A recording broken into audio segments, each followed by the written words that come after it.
रामपुर नाम के एक छोटे से गांव में मोहन नाम का एक गरीब लड़का रहता था।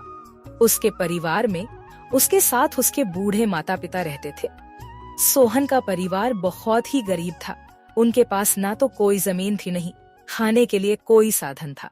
सोहन दिन भर मजदूरी करता और उससे जो कुछ भी कमा पाता उसी से अपने पूरे परिवार का पेट भर लेता। यह देखकर सोहन के माता पिता बहुत दुखी होते। हमारे पास ना अपना घर है और ना ही अपनी कोई जमीन। हमारा बेटा दिन भर दूसरों के खेतों में मजदूरी करता है और उसके बदले भी उसे बहुत कम पैसे मिलते हैं। हम दोनों अपने बेटे पर बोझ बन रहे। परेशान मत हो रीमा, हमारा बेटा बहुत मेहनती है, भगवान सब देख रहा है। सोहन ने कभी किसी के साथ गलत नहीं किया, वह ईमानदारी से मेहनत करता है। उसने बचपन से बहुत परेशानियां देखी हैं, पर उसने कभी हार नहीं मानी। एक दिन हमारा बेटा भी बहुत धन कमाएगा और उसकी सारी परेशानियां दूर हो जाएंगी। सोहन हमेशा सोचता था कि आज भले ही उसकी किस्मत उसका साथ ना दे रही हो, पर उसे यकीन था कि अगर वह मेहनत करता रहेगा तो एक दिन उसका भाग्य भी बदलेगा और उसकी सारी परेशानियां खत्म हो जाएंगी। एक दिन सोहन लालाराम जमींदार के खेत पर काम कर रहा था। लालाराम पास के एक पेड़ के नीचे बैठा था। सोहन अपने काम में लगा हुआ था। तभी उसने देखा कि लालाराम बहुत ही उदास है और गहरी चिंता में डूबा हुआ है। लालाराम को उदास देख मोहन तुरंत लालाराम के पास गया और बोला, क्या हुआ मालिक, आप बहुत उदास लग रहे हैं। मुझे ऐसा लग रहा है जैसे आप किसी गहरी चिंता में हैं। कुछ हुआ है? मुझे बताइए, क्या पता मैं आपकी कोई सहायता कर सकूं। सोहन की बात सुनकर लालाराम को गुस्सा आ गया और वह सोहन से गुस्से में बोला, अरे तू मेरी क्या सहायता करेगा? तू खुद अपनी सहायता कर सकता है क्या? अगर तू किसी की सहायता करने के काबिल होता तो क्या तुझे 2 वक्त के खाने के लिए आज मेरी जमीन पर काम करने की जरूरत पड़ती? चल यहाँ से जा, अपना काम कर और मुझे परेशान मत कर। सेठ जी, ऐसा नहीं है, यह सब वक्त वक्त की बात है। सब किस्मत का खेल है और इंसान को अपनी मेहनत पर विश्वास रखना चाहिए। आज भले ही किस्मत मेरे पक्ष में ना हो, लेकिन अगर मैं ईमानदारी और लगन से मेहनत करता रहूंगा तो किस्मत भी एक दिन मेरी तरफ झुक जाएगी। मेहनत और धैर्य से तकदीर के दरवाजे खुलने में देर हो सकती है, लेकिन मेहनत कभी बेकार नहीं जाती। मोहन की बात सुनकर लालाराम बहुत प्रसन्न हुआ। अरे सोहन, तेरे विचार तो बहुत अच्छे हैं। तेरी बातें सुनकर मन को एक सुकून सा मिला है। इतनी परेशानियों में भी तू अपनी जिंदगी खुश होकर काट रहा है। सेठ जी, यह सब मेरे पिता की सीख है। जब भी मैं किसी चीज के लिए अपने पिता से जिद करता था तो मेरे पिता हमेशा मुझे यही समझाते थे, बेटा सोहन, हमारे पास इतना धन नहीं है कि मैं तेरी हर इच्छा पूरी कर सकूं, लेकिन एक बात हमेशा याद रखना, जिंदगी भी मौसम की तरह होती है। कभी यह धूप की तरह खुशियों से भरी होती है, कभी ठंड की तरह कठिनाइयां लाती है और कभी बारिश की तरह परेशानियां आती है। लेकिन जैसे हर मौसम बीत जाता है वैसे ही जिंदगी के मुश्किल हालात भी गुजर जाते हैं। बस धैर्य और हिम्मत बनाए रखना जरूरी है, क्योंकि एक दिन सब कुछ ठीक हो ही जाता है। अरे वाह, लगता है तेरे पिता बहुत ही नेक इंसान है। किसी दिन मैं भी उनसे जरूर मिलूंगा।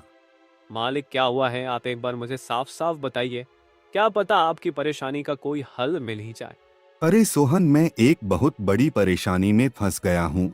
मुझे अपनी परेशानी का कोई भी हल नजर नहीं आ रहा है। सेठ जी, एक बार मुझे बताइए तो क्या पता आपकी परेशानी का कोई हल निकल ही जाए। सोहन, हमारे गांव में मेरे पिता की एक पुश्तैनी जमीन थी जो काफी पीढ़ियों से हमारे पास थी। उस पर मेरा और मेरे भाई का हक है, पर हमारे गांव के ही 2 बाप बेटों ने उस पर कब्जा कर लिया है। मैं पुलिस थाने में केस दर्ज कराने की सोच रहा था, लेकिन गांव के बहुत बड़े बड़े लोग उनके साथ हैं। मैं कितनी भी कोशिश कर लूं, लेकिन मैं उन लोगों का कुछ नहीं बिगड़ पाऊंगा। अब तो उन लोगों ने उस जमीन पर खेती भी शुरू कर दी। मेरे पिता की पुश्तैनी जमीन मेरे हाथों से छीनी जा रही है, इसलिए मैं बहुत परेशान हूँ। मुझे समझ नहीं आ रहा मैं अब क्या करूँ। आप सही कह रहे हैं सेठ जी, अगर आप कानून का सहारा लेकर भी अपनी जमीन को वापस लेने की कोशिश करेंगे तो भी आप उनका कुछ नहीं कर पाएंगे। हाँ सोहन, अब तू ही बता, मैं अब क्या करूँ? मैं तो सोच सोच कर परेशान हो गया हूँ। मेरी पुश्तैनी जमीन छीनी जा रही है और मैं कुछ भी नहीं कर पा रहा। सोहन ने कुछ देर सोचा और कहा, मालिक आप चिंता मत कीजिए, हर परेशानी का कोई ना कोई हल जरूर होता है। अगर आप चाहे तो एक तरीका है जिससे आप अपनी जमीन वापस पा सकते हैं। अगर ऐसा कोई तरीका है तो जल्दी बताओ सोहन, वह क्या तरीका है? सोहन ने लालाराम को अपनी सारी तरकीब पूरी तरह समझा दी। तरकीब सुनकर लालाराम मोहन से कहता है, अरे वाह सोहन, तू तो बहुत समझदार है, तूने तो बहुत अच्छी तरकीब बताई है। ऐसे तो मेरी जमीन मुझे जरूर मिल जाएगी, मैं तुझसे वादा करता हूँ। अगर तेरी यह योजना सफल हुई तो मैं अपनी जमीन का एक हिस्सा तेरे नाम कर दूंगा। अरे मालिक, आप ऐसा क्यों कह रहे हैं? आप मेरे मालिक हैं, आपकी वजह से मुझे अपने घर के लिए 2 वक्त का खाना मिल जाता है। आपकी मदद करना तो मेरा फर्ज है, मुझे आपकी जमीन नहीं चाहिए, ठीक है? सोहन तुम बहुत नेक इंसान हो, कल से तुम इस काम पर लग जाओ। सोहन फिर से खेत में अपने काम पर लग जाता है। अगले दिन सोहन जगत और विनोद नाम के उन बाप बेटों के पास पहुंच जाता है जिन्होंने लालाराम की जमीन पर कब्जा कर रखा था। नमस्कार सेठ जी, मैं यहाँ से गुजर रहा था तो पास के लोगों ने बताया कि आपके यहाँ काम के लिए मजदूर की जरूरत है। क्या आपके यहाँ मुझे भी कोई काम मिल सकता है? अरे अरे, कौन हो तुम? तुमसे किसने कह दिया कि यहाँ मजदूर की जरूरत है? यहाँ किसी मजदूर की जरूरत नहीं है। सेठ जी, मैं एक मजदूर हूँ, पास ही के गांव में रहता हूँ, काम की तलाश में इधर उधर भटक रहा हूँ। हर दिन कहीं ना कहीं काम मिल जाता है, बस उसी काम को करके अपना पेट पालता हूँ। कभी खेती कर लेता हूँ तो कभी कोई मजदूरी। यह तो ठीक है, पर हमारे यहाँ फिलहाल कोई काम नहीं है। सेठ जी, मैंने तो सुना है कि आप लोग इस गांव के सबसे बड़े जमींदार हैं। आपके पास बहुत सारी जमीन है, इसलिए आपके यहाँ हमेशा मजदूरों की जरूरत रहती है। इसलिए मुझे लगा कि यहाँ मुझे कोई ना कोई काम जरूर मिल जाएगा। अरे भाई, मैंने कहा ना, यहाँ किसी भी मजदूर की जरूरत नहीं है। इसका मतलब लालाराम सेठ आपके बारे में सही कह रहे थे? लालाराम ने हमारे बारे में क्या कहा? अरे कुछ नहीं सेठ जी, चलिए तो मैं चलता हूँ। सेठ जी, आपके यहाँ तो कोई काम नहीं है, मैं अपने लिए कहीं और कोई काम देख लेता हूँ। सोहन वहाँ से जाने लगता है। तभी जगत विनोद ने सोहन को रोककर यह पता लगाने के लिए बोलता है कि लालाराम ने सोहन को उन लोगों के बारे में क्या बताया है। अरे भाई, इधर आओ, शायद तुम्हारे लिए हमारे पास एक काम है। सोहन तुरंत उनके पास चला गया और बोला, धन्यवाद सेठ जी, बताइए क्या काम है? आप जो भी काम बोलेंगे मैं हर काम करने के लिए तैयार हूँ। आखिर बूढ़े माँ बाप का पेट पालना है। अरे सब्र रखो, काम तो हम तुम्हें बता ही देंगे। पहले यह बताओ कि लालाराम हमारे बारे में क्या कह रहा था। सेठ जी, मैं पहले लालाराम सेठ के यहाँ काम करता था, पर वह बहुत ही कंजूस और बदतमीज आदमी है। मैं उनकी यहाँ दिन रात मेहनत करता, पर इतनी मेहनत करने के बाद भी वो मेरी सही मजदूरी नहीं देता था। इस बात पर कल मेरी उससे बहस हो गई थी। फिर क्या हुआ? लालाराम ने हमारे बारे में क्या कहा? जब मेरी सेठ लालाराम से बहस हो रही थी तब उसने ने मुझे कहा कि पूरे गांव में उनसे ज्यादा मजदूरी कोई नहीं दे रहा। तो मैंने गुस्से में कह दिया कि गांव के सबसे बड़े जमींदार जगत सेठ और विनोद सेठ सबसे अच्छी मजदूरी देते हैं, इसलिए उनके यहाँ हमेशा काम करने वालों की भीड़ रहती है। हाँ भाई, बिल्कुल सही कहा था। आखिर हम गांव के सबसे बड़े जमींदार हैं। हमारा फर्ज है कि जो भी मजदूर हमारे यहाँ काम करता है उसे उसकी मेहनत के हिसाब से सही मजदूरी मिले। वाह सेठ जी, आपने बहुत अच्छी बात कही। लालाराम सेठ कभी भी आपकी बराबरी नहीं कर सकता, वह तो शायद आपके जितना भी नहीं सोच सकता। जगत और विनोद सोहन की चापलूसी भरी बातों में आ जाते हैं और उसे अपने यहाँ काम पर रख लेते हैं। चलो अब काम की बात करते हैं। तुम एक अच्छे इंसान लगते हो। हमें अपने खेत पर काम करने के लिए तुम्हारे जैसे ही एक मजदूर की जरूरत है। कल से ही काम पर आ जाना। कुछ दिन ऐसे ही बीत गए। एक दिन जगत अपने बेटे विनोद से बोला, विनोद बेटा, यह सोहन तो बहुत मेहनती है। यह अकेले ही 4 लोगों का काम कर देता है। अच्छा हुआ कि हमने इसे रोक लिया। हाँ पिताजी, आप सही कह रहे हो। सोहन बहुत मेहनती है, इसके जितना काम शायद ही कोई और करता होगा। ये पूरा दिन यहाँ काम पर अकेला लगा रहता है। सोहन की मेहनत ने जगत और विनोद का दिल जीत लिया। कुछ दिन और बीत गए। एक शाम जगत और विनोद अपने खेतों का दौरा कर रहे थे। जब वे अपने खेत पर पहुँचे तो देखा कि सोहन इतने देर तक भी काम कर रहा था। सोहन भाई, अब तो रात होने वाली है, तुम इतनी देर तक काम क्यों कर रहे हो? अब घर जाओ और आराम कर लो। सेठ जी, हमारी किस्मत में आराम कहाँ है? घर पर बूढ़े माँ बाप है, काम नहीं करूंगा तो उनके लिए 2 वक्त का खाना कहाँ से जुटा पाऊंगा? घर पर बैठकर आराम करने से अच्छा है कि मैं काम करूं। इस तरह मेरा मन भी लगा रहता है। तुम बहुत मेहनती हो सोहन, आज का काम यहीं छोड़ दो और घर जाकर आराम करो। नहीं सेठ जी, इसकी कोई जरूरत नहीं है। मैं काम करने में खुश हूँ। आप लोग जाइए, मैं ठीक हूँ। ठीक है सोहन, फिर हम जाते हैं। जब तुम्हारा मन करे काम खत्म करके अपने घर चले जाना, ठीक है। इसके बाद जगत और विनोद खेत को सोहन के भरोसे छोड़कर चले गए। अगली सुबह जब विनोद और जगत अपने खेत पर लौटे तो देखा कि वहाँ पुलिस खड़ी है। पुलिस को देखकर दोनों दौड़ते हुए आए और पूछा, क्या हुआ थानेदार साहब, आप यहाँ क्या कर रहे हैं? क्या यह जमीन तुम दोनों की है? हाँ थानेदार साहब, यह जमीन हमारी है, हमारे पास इसके कागजात भी हैं। फिर तो तुम दोनों को ले जाकर जेल में डालना ही पड़ेगा। यह क्या कह रहे हैं थानेदार साहब, हम कुछ समझे नहीं, आप क्या कहना चाह रहे हैं? अभी तुम दोनों बहुत अच्छे से समझ जाओगे। वह देखो तुम्हारी जमीन से क्या निकला है। थानेदार के कहते ही दोनों बाप बेटे जब पलट कर देखते हैं तो वहाँ उनकी जमीन में एक लाश दबी हुई थी जिसमें सिर्फ कंकाल बचा था। यह देखकर दोनों बाप बेटे डर जाते हैं। थानेदार साहब, यह किसकी लाश है और यह हमारे खेत में कहाँ से आ गई? अब बहाने मत बनाओ, पहले लोगों को मारो फिर उन्हें अपनी जमीन में गाड़ दो और अब कह रहे हो कि यह क्या है? नहीं थानेदार साहब, हमें नहीं पता कि यह सब क्या है। यह लाश यहाँ कैसे आई, हमें कुछ नहीं पता। अब झूठ मत बोलो, अगर फांसी नहीं हुई तो कम से कम तुम दोनों को उम्र कैद की सजा तो जरूर मिलेगी। फांसी और उम्र कैद की बात सुनकर दोनों बाप बेटे डर गए और थानेदार के सामने गिड़गिड़ाने लगे। थानेदार साहब, हम इस लाश के बारे में कुछ नहीं जानते। हमें नहीं पता यह लाश किसकी है और इसे यहाँ कौन गाड़ कर चला गया। इस मामले से बचने के लिए दोनों ने कुछ तरकीब सोचनी शुरू की। तभी सोहन वहाँ आ जाता है। अरे सेठ जी, यह पुलिस यहाँ क्यों आई है? क्या हुआ है? सोहन देखो, पता नहीं कहाँ से हमारी जमीन में यह कंकाल आ गया है। मालिक, यह कंकाल यहाँ कहाँ से आ गया? ये तो बहुत गंभीर बात है। हाँ सोहन, पता नहीं यह कंकाल यहाँ कहाँ से आया है और थानेदार साहब को लगता है कि इसे हमने यहाँ मारकर गाड़ा है। अब तू ही कोई उपाय सोच जिससे हम इस परेशानी से बच सके। तीनों को आपस में खुसर फसर करते देख थानेदार ने कहा, अब कोई तरकीब मत बनाओ, तुम दोनों बाप बेटों में से कोई एक तो जरूर जेल जाएगा। अब तुम ही तय करो जेल कौन जाएगा। थानेदार साहब, थोड़ा सा समय दीजिए, हम तय कर ले कि जेल कौन जाएगा। मैं बस 5 मिनट देता हूँ, जल्दी से फैसला करो कौन जाएगा जेल। सोहन, जगत और विनोद थोड़ी दूरी पर जाकर बात करने लगे। देखो मालिक, दोनों के फंसने से अच्छा है कि कोई एक फंसे। अब सोचिए कौन जाएगा। हम दोनों में से कोई भी जेल नहीं जाना चाहता। सोहन भाई, कोई उपाय सोचो जिससे हम दोनों इस मुसीबत से बच सके। मालिक, एक बात कहूँ, इस कंकाल को देखकर ऐसा लगता है कि इसे काफी महीने पहले जमीन में दबाया गया होगा। जगत फांसी की बात सुनकर पहले ही डर गया था और सोहन की बात सुनते ही उसने फटाफट पूरी कहानी सोहन को बता दी।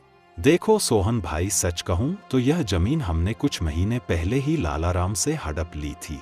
विनोद की बात सुनकर मोहन ऐसा दिखाने लगा जैसे उसे कुछ पता ही ना हो। क्या क्या कहा मालिक आपने? ये जमीन हड़पी थी, मुझे कुछ समझ नहीं आ रहा, जरा साफ साफ बताइए।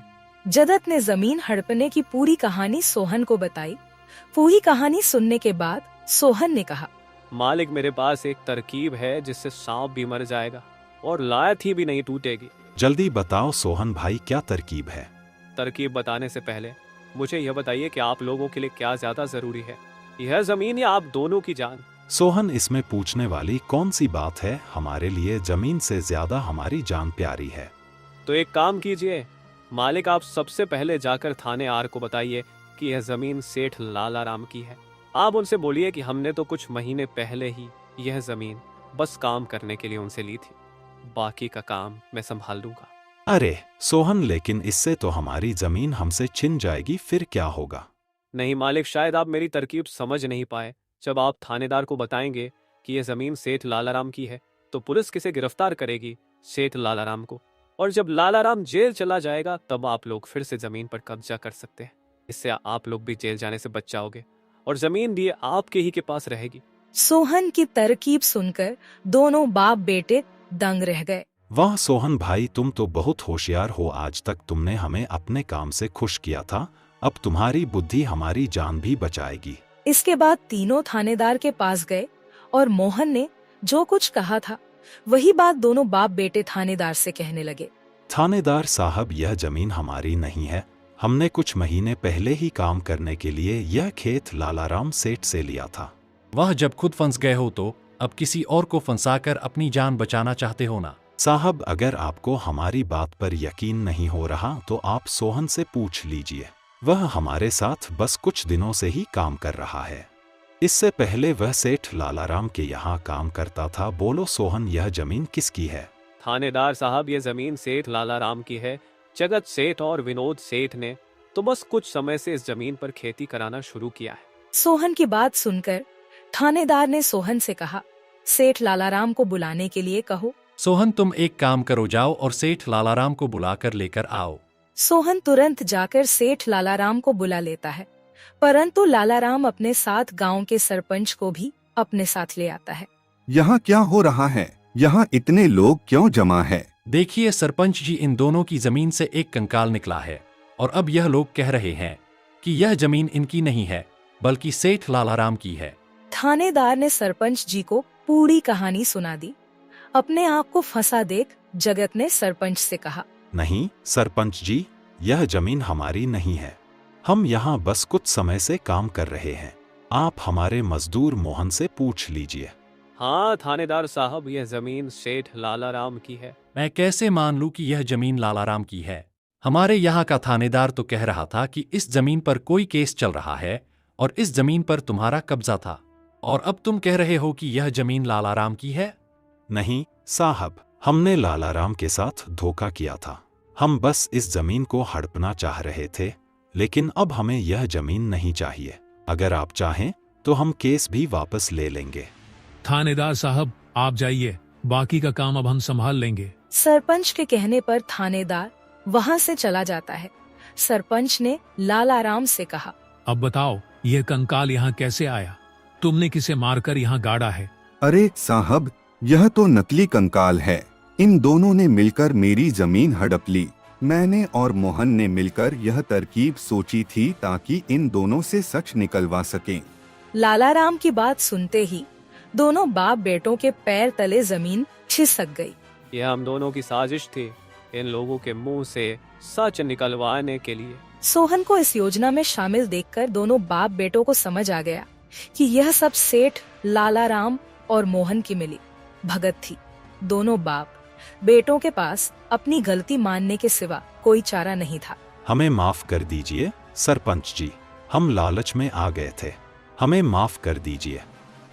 हम आज के बाद यह गलती कभी नहीं करेंगे और यह जमीन भी सेठ लालाराम को वापस दे देंगे।